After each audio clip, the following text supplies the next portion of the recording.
सजा हमें एक साथ सहनी होगी रिधिमा। भूलना होगा कि हम कभी साथ थे। अब यही सच है रिधिमा।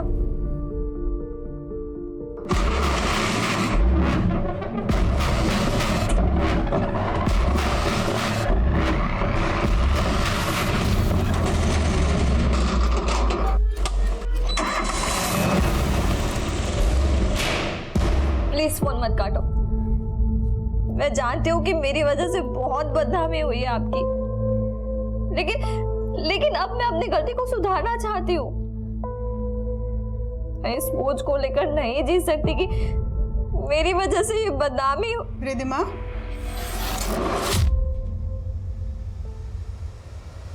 किससे बात कर रही है बेटा?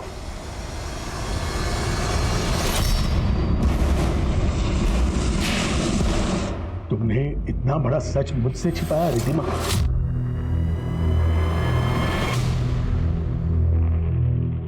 क्या कमी रह गई थी मेरी परवरिश में कि इतना बड़ा विश्वासघात किया मेरे साथ? सॉरी अब्बा, लेकिन नहीं, अब जो आने वाले हैं वो आके ही रहेंगे और अब सिर्फ वही होगा जो मैंने तय किया है।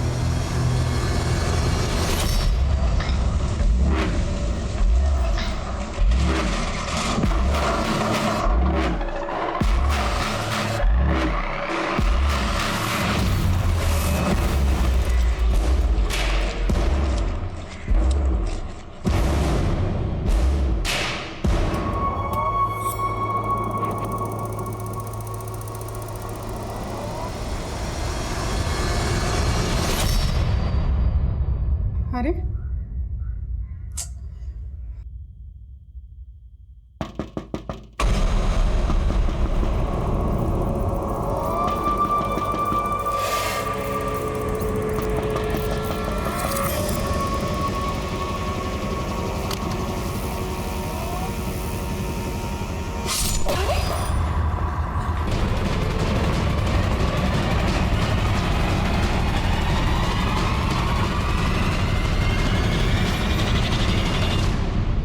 जब कलेजा काटती है तब पता चलता है भूख क्या होती है।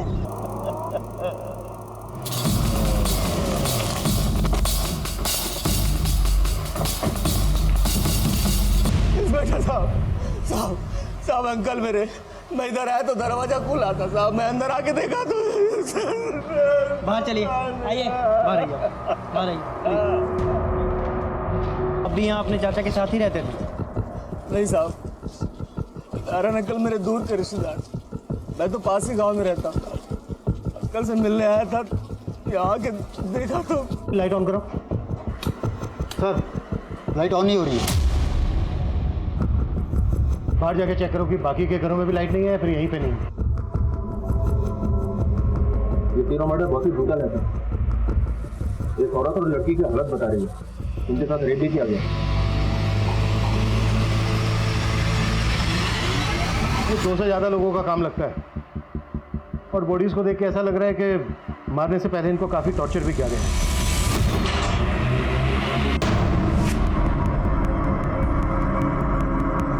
मेन स्विच बोर्ड घर के बाहर है और घर में फोर्स्ड एंट्री के कोई निशान नहीं।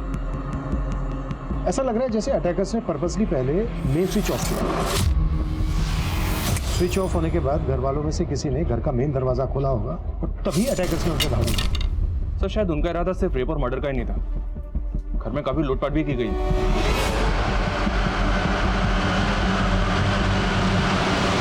पूरा कबर्ड खाली कर दिया सर।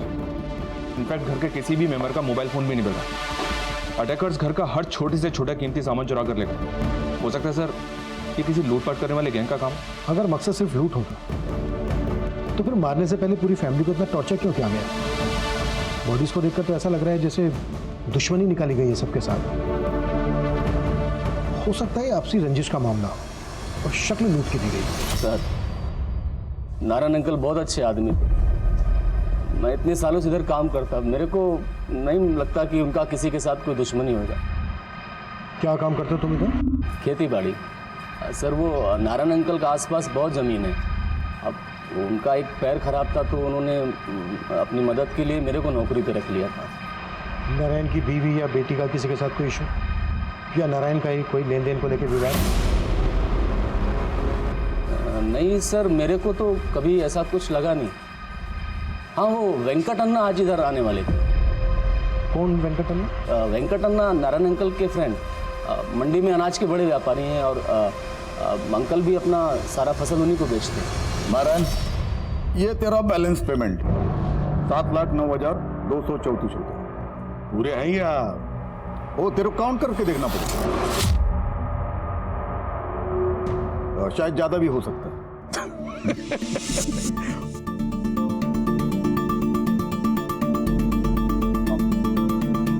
Thank you.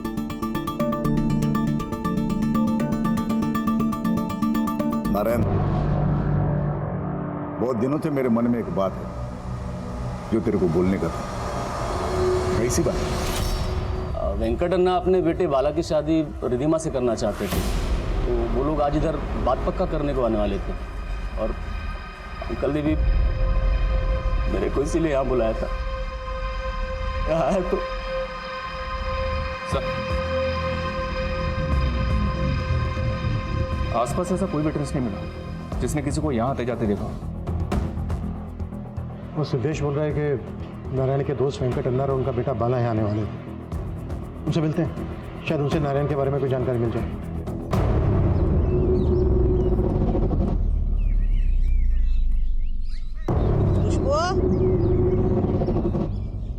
खुशबू, बहुत लग गया। ये ले, रसम पी ले। कल से भूखी है तू? नहीं, ये खून है, मैं नहीं पीऊंगी। खुशबू, ये खून नहीं है, रसम है। रोना बंद करो, मजबूत होने का। P low. रुको, कहाँ भाग रहे हो? रुको, खड़े होके क्या देख रहे हो? जाओ पकड़ो।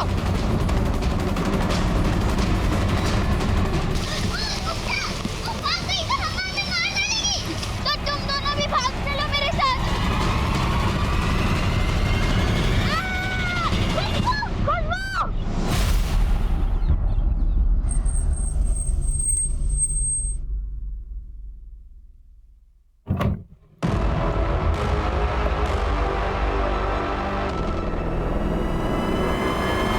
बाला, तेरे को इतना जल्दी मुंबई वापस क्यों जाने का? आपका मेरा मुंबई वापस जाना पहले से ही तय था, और वैसे भी जिस मकसद से मुझे आपने बुलाया था वो मकसद तो होने से रहा, तो लेट मी गो।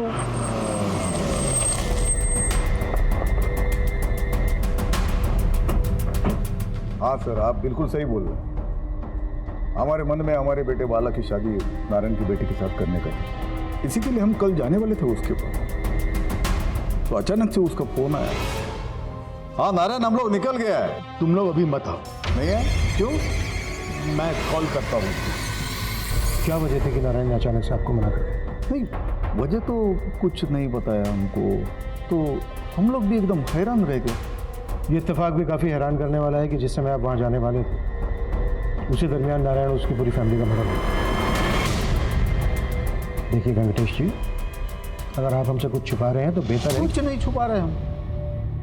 नारायण की जाने का हमको भी शौक लगा है। नारायण हमारा बहुत पुराना दोस्त था। कब से जानते थे आप दोनों एक दूसरे को? ये कुछ 15 साल हो गया। तभी नारायण सीआरपीएफ में काम करता था, ऊटी में उसका पोस्टिंग था। सो मिस्टर वेंकट, आप और आपके परिवार को हमारे प्लांटेशन पे कैंपिंग के लिए टेंट लगाने की परमिशन चाहिए। हमारा बेटा है ना, बॉटनी में बहुत इंटरेस्ट है उसको, तो बॉटनी का उसको पढ़ाई करने का टेंट में रहे। Mister Venkat, I am sorry, मैं आपको यहाँ पे टेंट लगाने की परमिशन नहीं दे सकता। प्लीज सर, आए देखिए तो कोशिश करो ना। अब पहले मेरी पूरी बात सुन लीजिए मिस्टर वेंकट। आप और आपके परिवार को हम यहाँ पर परमिशन इसलिए नहीं दे सकते क्योंकि अब से आप और आपका पूरा परिवार हमारा मेहमान है। मेहमान मतलब हम समझा नहीं। देखिए, आप कंकड़ गांव से हैं जी, और मैं आपके नजदीक के दालसन गांव से हूँ, तो हुए ना आप हमारे मेहमान। अच्छा।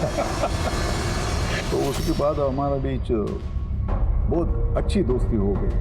फिर कुछ साल के बाद नारायण का एक एक्सीडेंट हो गया, तो उसको सीआरपीएफ छोड़ना पड़ा। उसका टांग खराब हो गया। इसको काफ़ी लंबे समय से आप दोनों एक दूसरे को जानते थे। फिर तो आपका बेटा बाला भी जानता होगा रिद्धिमा को। बाला, ये रिश्ता जुड़ने से पहले भी तुम और देखिए सर, हम दोनों एक दूसरे को जानते ज़रूर थे, लेकिन हमारी शादी का डिसीजन हमारे पेरेंट्स का था। Sir even I am shocked, ये अचानक क्या हो गया? सर फोरेंसिक टीम ने बताया कि क्राइम सीन पे 4 से ज़्यादा अननोन फिंगरप्रिंट्स मिले। मतलब क्रिमिनल 4 से ज़्यादा लोग हैं।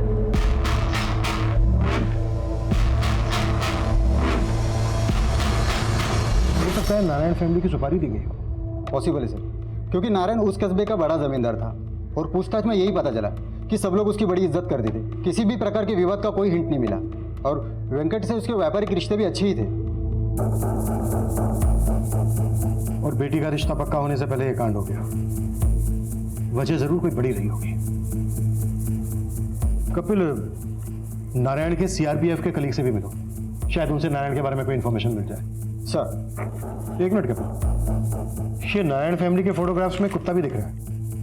देखने में काफी फ्रेंडली लग रहा है, शायद पालतू होगा। लेकिन सर क्राइम सीन पे हमें ऐसा कोई कुत्ता दिखाई नहीं दिया। हाँ मतलब इस वक्त तो नहीं मिला। सर नारायण, रिद्धिमा और उसकी मां सुनैना की पोस्टमार्टम रिपोर्ट आ गई है। रिपोर्ट से कंफर्म हो गया है कि रिद्धिमा और सुनैना का गैंग रेप हुआ है। और सर रिपोर्ट में चौंकाने वाली बात यह भी है कि मर्डर से कुछ ही दिन पहले रिद्धिमा ने अबॉर्शन करवाया। अबॉर्शन? जी हाँ सर। इसका मतलब रिद्धिमा का किसी के साथ अफेयर चल रहा था, पर किसके साथ? अफेयर का तो अभी तक कोई क्लू नहीं मिला सर, लेकिन मर्डर से तकरीबन 30 मिनट पहले रिद्धिमा के फोन से किसी ने उमा नाम की एक औरत को कॉल किया। ये उमा कोई और नहीं, नारायण के भतीजे सिद्धेश की बीवी है। सिद्धेश की बीवी? जी हाँ सर। और पता चला है कि उमा भी नारायण के यहाँ काम करती थी। उमा भी नारायण के घर में काम करती थी और उस टाइम पर नारायण के घर पर मेहमान आने वाले। इस लिहाज से तो उमा को नारायण के घर पर होना चाहिए था, लेकिन वहां पर हमें मिला सिर्फ सिद्धेश, और सिद्धेश ने भी अपनी बीवी के बारे में हमें कुछ नहीं बताया।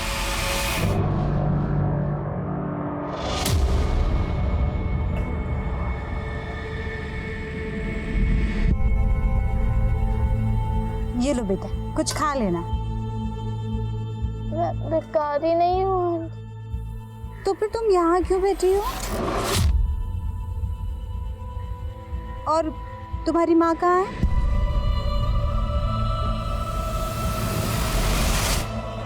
तुम चुप क्यों हो बेटा?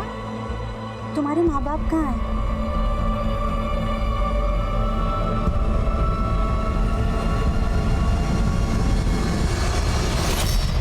सर उमा तो मार्केट गई है, तो उसको आने में थोड़ा टाइम लगेगा, तो मैं उस फोन लगाओ और जल्दी आने के लिए बोलो। हाँ हाँ फोन लगा। अरे उमा, वो साहब पूछ रहे हैं, वो उधर उस दिन तुम्हारी रिद्धिमा से फोन पे कुछ बातचीत हुई थी क्या? किस दिन? उसी दिन जिस दिन रिद्धिमा और उसके माँ बाप का मर्डर हुआ था।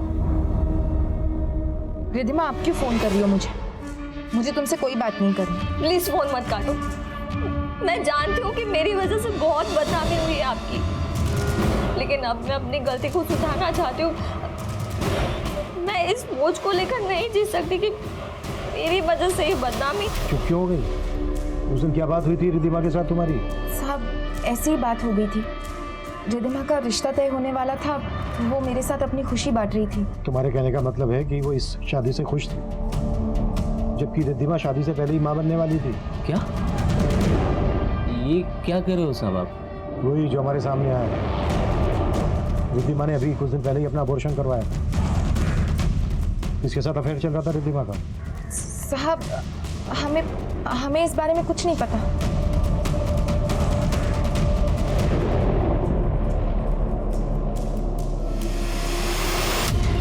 ये नारायण जी की फैमिली के साथ जो कुत्ता है किसका है?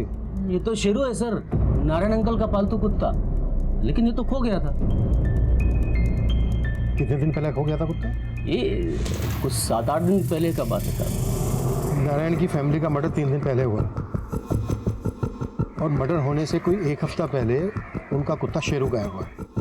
शेरू काफ़ी अच्छी नस्ल का है, रोबिला है। अगर वारदात के वक्त पर यह होता तो वारदात को अंजाम देना इतना आसान नहीं होता। तो आपको लग रहा है सर शेरू का गायब होना भी इन हत्याओं से जुड़ी साजिश हो सकती है?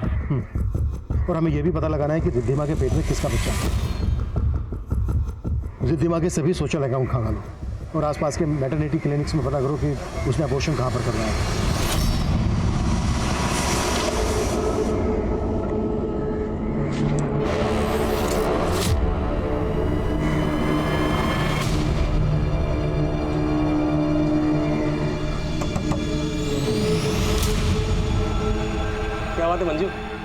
अचानक फोन करके क्यों बुलाया?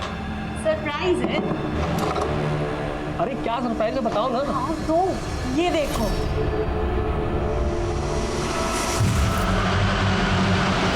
ये है खुशबू, आज से हमारी बेटी।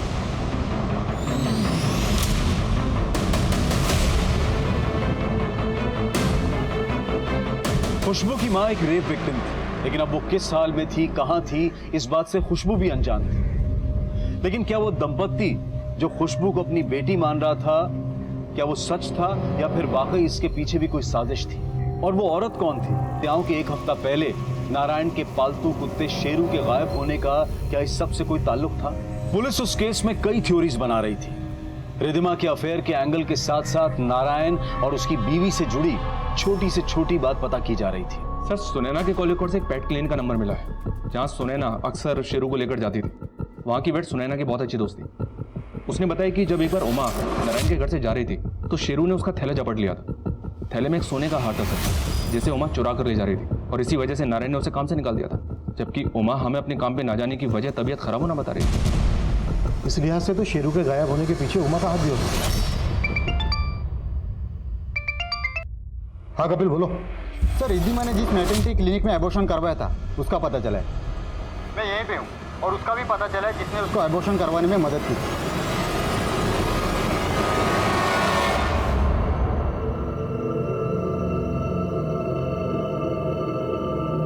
बाला सुन, तेरे को जिधर जाने का उधर जा, तेरे को जितना कोशिश करने का कर, लेकिन ऐसा मत सोचना कि तेरी कोशिशों में तू सफल हो जाए। चंद्रेश, गाड़ी निकाल, मुझे फ्लाइट मिस नहीं करना।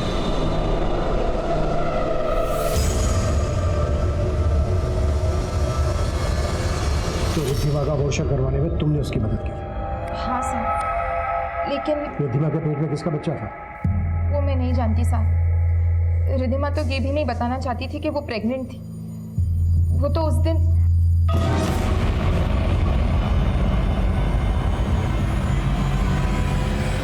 क्या हुआ रिद्धिमा?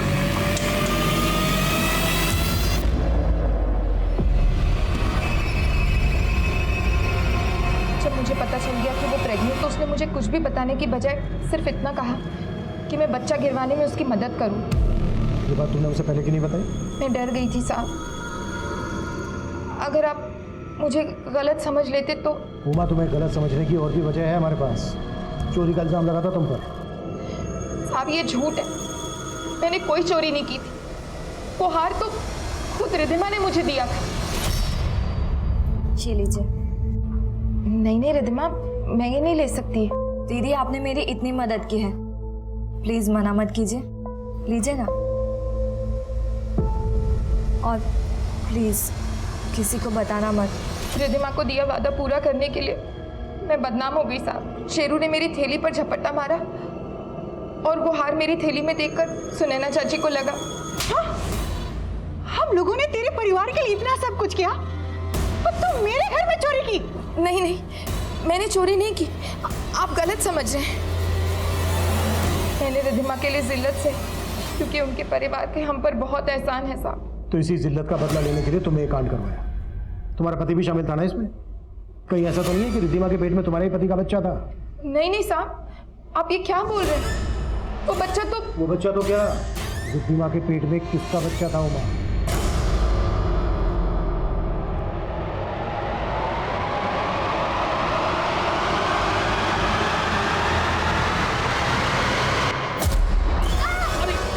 अरे बेटा, मैं हूँ। क्या? अरे तुम्हारी बेटी ना बहुत डरती है मुझसे। अरे ये तुमसे नहीं डरती है, ये अपने बुरे सपनों से डरती है ना बेटा।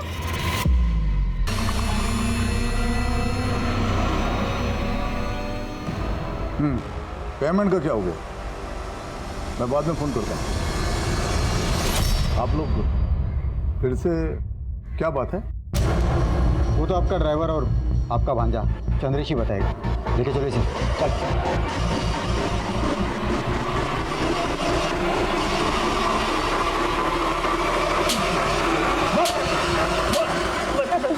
मैं सच कह रहा हूँ, मैं रिद्धिमा से बहुत प्यार करता था सर।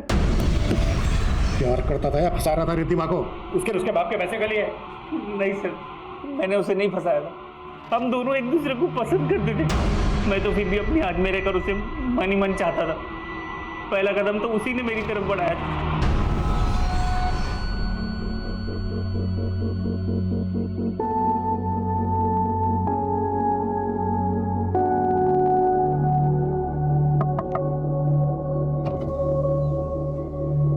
चलो देख लो अच्छे से। जी हाँ देख लो अच्छे से। सी अच्छी लग रही हो ना? अब तक चोरी चोरी मुझे ठीक से देख नहीं पाए होगे, है ना? नहीं वो मुझे सॉरी। अरे मजाक कर रही हूँ। वैसे मैं मार्केट जा रही हूँ तो ले चलोगे? उसके बाद हम अक्सर मिलने लगे और धीरे धीरे हम दोनों बहुत करीब हो गए।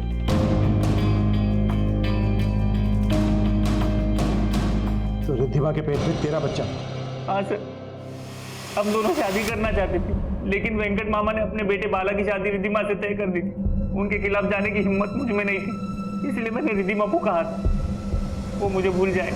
ये सजा हमें एक साथ सहनी होगी रिद्धिमा। भूलना होगा कि हम कभी एक थे, अब यही सच है। फिर क्या हुआ मुझे नहीं पता।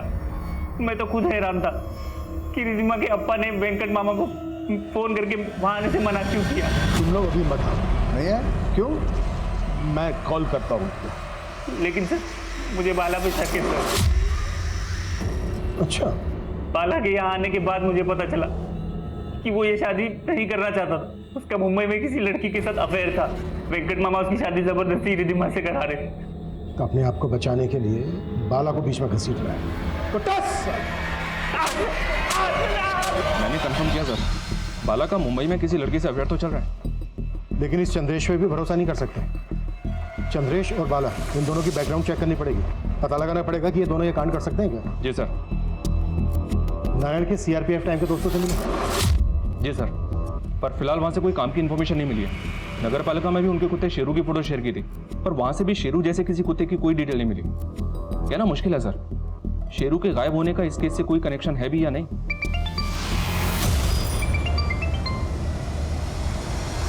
हाँ बोलो।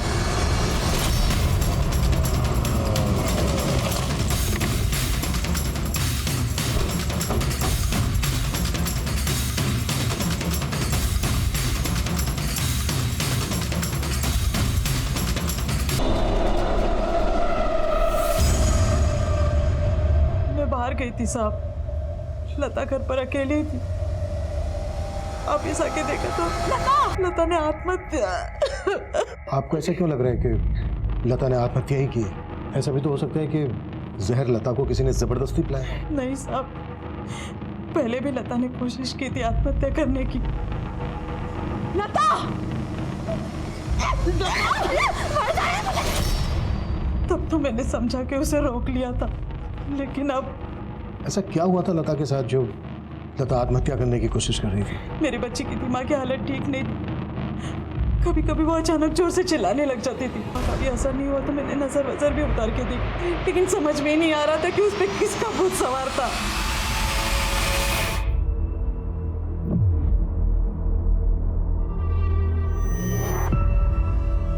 क्या लगता है तुम्हें, ये सब करने से वो मुझसे डरना बंद कर देगी? ना था ना, वो तुमसे नहीं डरती है, वो तो बस अपने। देखो मंजू, कुछ भी हो पर मैं नहीं चाहता कि ये बच्ची यहाँ पे रहे। माना कि हमारी अपनी कोई औलाद नहीं है, पर इसका मतलब ये नहीं कि हम एक ऐसी बच्ची को बेटी बना लें जिसकी मानसिक स्थिति अच्छी ना हो। संतोष, खुशबू पागल नहीं है, वो तो बस अपने अतीत से सहमी हुई है। तुम ना दोबारा ऐसी बातें मत करना।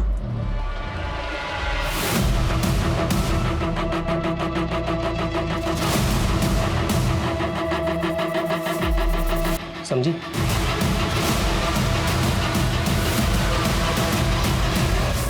सर, लता नाम की जिस लड़की ने सुसाइड किया था, दिल की पॉइजनिंग से हुई थी, लेकिन सर रिपोर्ट के मुताबिक लता को काफी लंबे समय से मोलेस्ट किया जा रहा था। मोलेस्ट? लेकिन लता की माँ ने तो कहा था कि लता की दिमागी हालत ठीक थी। हो सकता है सर लता की माँ हमसे कुछ छुपा रही है।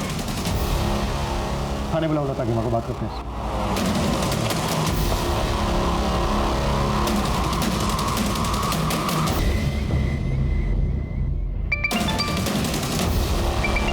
हेलो सर, लता की माँ के घर पे तो ताला लगा हुआ और तो उसका फोन भी स्विच ऑफ आ रहा है। सर वो यहाँ किराए पे रहती थी और पड़ोसी से पता चला है कि वो कल ही घर खाली करके चली गई है।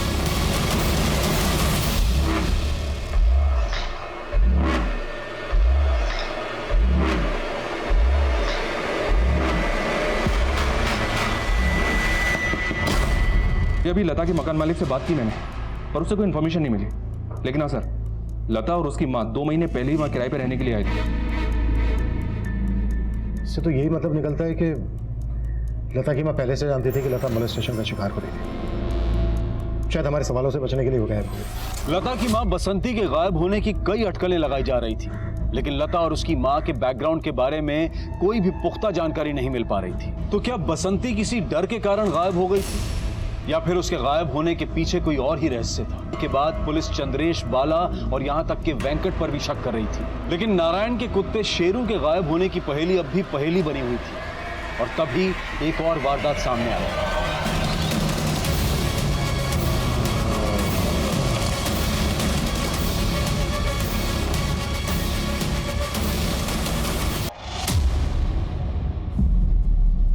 क्या?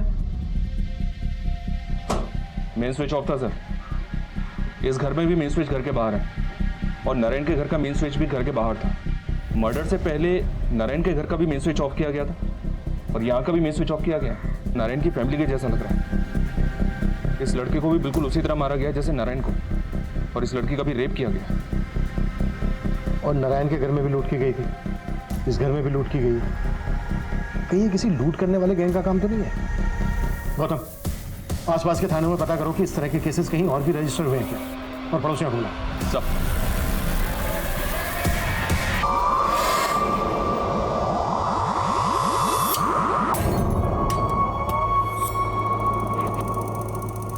जो मरा है ना वो नन्नी और संदीप है, हस्बैंड वाइफ है दोनों, और अभी नया नया इधर रहने को आया था। 6 महीना पहले उन लोगों का शादी हुआ है। इन दोनों के अलावा और कोई भी रहता था यहाँ पर? नहीं, हाँ, एक मेड उनके यहाँ काम करने को आती है।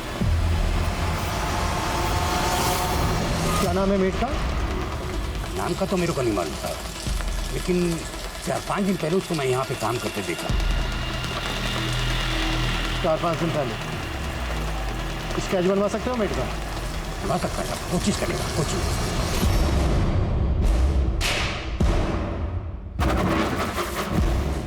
आप मुझे मेरे माँ जैसा ही प्यार करती है, लेकिन क्या? माँ जैसा क्यों? माँ ही हूँ मैं तेरी। पर वो कौन? संतोष। तो उनकी फिक्र मत कर। और ये वो क्या कहती रहती है? पापा बोला कर, पापा हैं वो तेरे। देखना फिर वो भी तुझे बिल्कुल मेरे जैसा प्यार करे। क्या हुआ बेटा? लाइट ही तो गई है, इतना क्यों डर रही है? रुक पे देखती हूँ।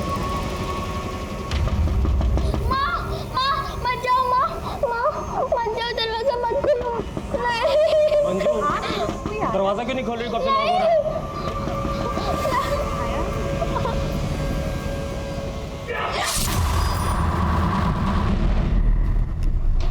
सर, यही वो औरत है जो उस कबल के यहाँ काम करती थी।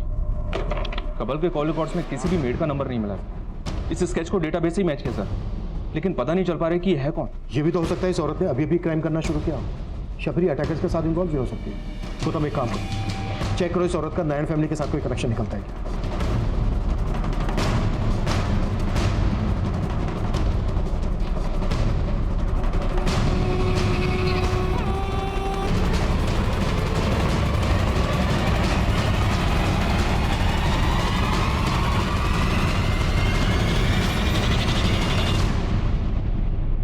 औरत को तो मैं जानता सर, ये जब अंकल ने उमा को घर से निकाला तो इधर काम मांगने को आई थी।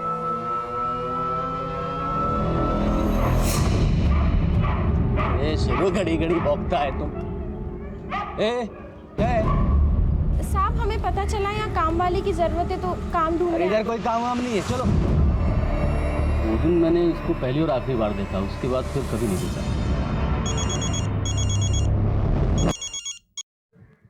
हेलो, क्या? सब मैं मंजू से मिलने आई थी, अंदर देखा तो मंजू और उसका पति था।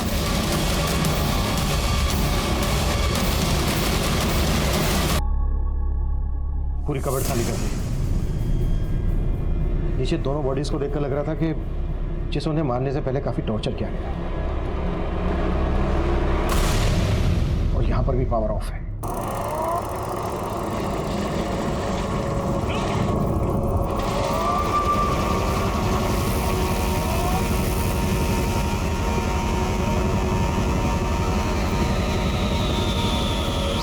हाँ साहब, मैंने पहले भी इसको एक दो बार यहाँ आसपास मंडराते हुए देखा है। एक बार तो ये वहाँ संतोष जी से बात भी कर रही थी।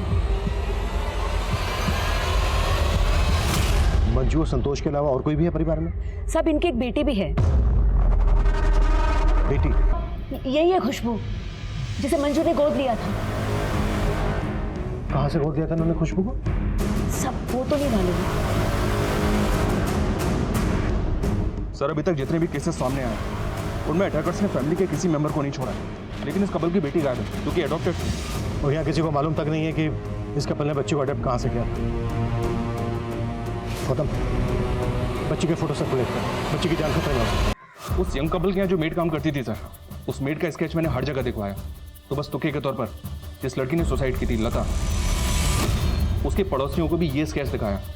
तुक्का लग गया सर। उन लोगों ने बताया कि इस लड़की को लता के घर के पास भी दिखा गया।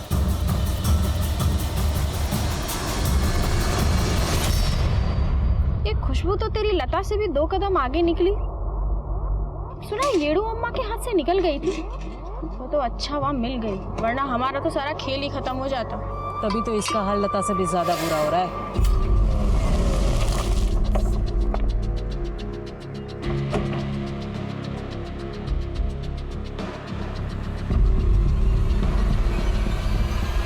सर, अलग अलग एरिया से 2 केसेस और मिले हैं जहां पे कुछ सेम पैटर्न से क्राइम हुआ था। उन 2 घरों में अलग अलग 2 बच्चियां मेड का काम कर रही थी, जो वारदात के बाद से ही गायब है। बच्चे? जी हाँ सर, ये हैं वो 2 बच्चियां। और सर, इस केस की इन्वेस्टिगेटिव टीम से हिंट मिला है कि ये काम बांडूपलिया गैंग का हो सकता है। बांडूपलिया गैंग? जी हाँ सर। और सर, बांडूपलिया गैंग का एमओ भी हमारे केसेस से मिलता जुलता है। ये लोग भी रेकी के लिए अपनी बच्चियों और औरतों का इस्तेमाल करते हैं। टारगेट के दिन घर की बिजली काट देते हैं, फिर मेल विक्टिम्स की गला काटकर हत्या कर देते हैं, फिर घर में लूटपाट। तो बांडूपलिया गैंग तो 2 साल पहले खत्म हो गया था। उसका सरगना कुट्टी जेल में हो। जी हाँ सर, लेकिन इन्फॉर्मेशन मिली कि कुट्टी की बीवी यदुरम्मा ने इस गैंग को फिर से खड़ा कर दिया, और अब ये कहाँ से ऑपरेट हो रहा है इस बात का पता नहीं चल रहा। हाँ बोलो। साहब, ये बच्ची तो मंजू मैडम को यहीं पे मिली थी, कुछ लोगों के साथ बैठकर भीख मांग रही थी। साहब, मुझे तो आश्चर्य तब हुआ जब मैंने ये सुना कि मंजू मैडम ने आदिवासी लड़की को गोद लिया है। आदिवासी की बच्ची? हाँ साहब, कलसान जंगल के पास आदिवासी जुद्दियों में मैंने इसे पहले भी देखा है।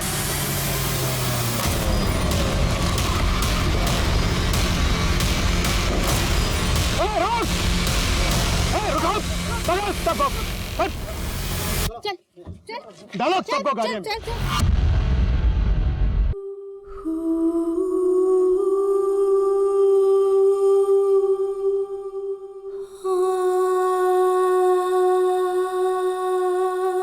बांडूपालिया गैंग एक ऐसा खतरनाक गिरोह था जो 10 साल पहले तक दक्षिण भारत में 300 से ज्यादा हत्याएं, बलात्कार और करोड़ों रुपए की लूट को अंजाम दे चुका था।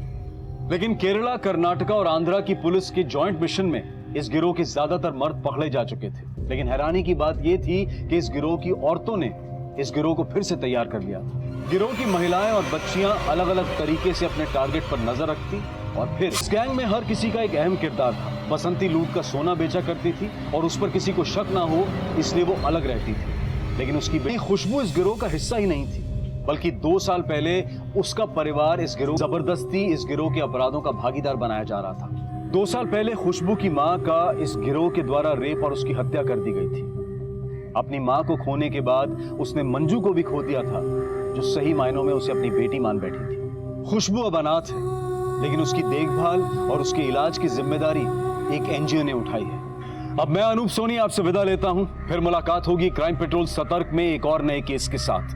तब तक अपना और अपने परिवार का ख्याल रखें, सतर्क रहें, सुरक्षित रहें और देखते रहें क्राइम पेट्रोल सतर्क।